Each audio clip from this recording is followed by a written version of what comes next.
Climate change is a very serious issue for this whole region and more so for Pakistan. And getting adaptation right is extremely important for the whole region. In my experience of working inside government and outside of it, I think what is the three most important factors for getting adaptation right. Number one is to get the political will behind it.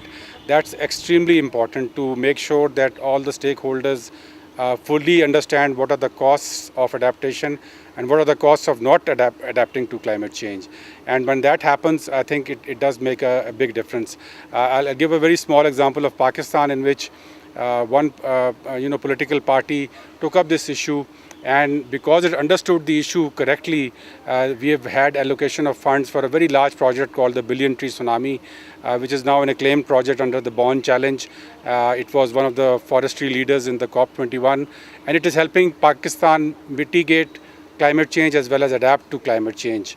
The number two issue I would say is that adaptation in this whole region needs to be proactive rather than reactive. And what that means is that adaptation needs to, we need to plan adaptation properly. We need to be prepared for climate change rather than climate change coming upon us and we not being prepared.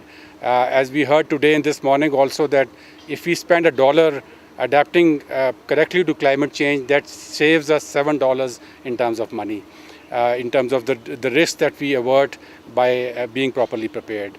And the third thing is linked to the first two, I think, is the provision of funds. And that, again, in my experience, it only happens when you have the political commitment behind climate change, when you understand what you're doing, and when you know the risks of not adapting to climate change. Because, the cost of not doing anything or the do-nothing option is very high. And countries like Pakistan, like Nepal, like India are beginning to understand it. They are affected by tsunamis, by cyclones, by yearly floods. Again, a good thing that I heard this morning was that Bangladesh has adapted to the yearly floods that they've had, and their costs in terms of human life has gone down from 300,000 to about 300. So that is what happens when you understand climate change and when you have the right policies and strategies in place and when you have the political commitment behind adaptation.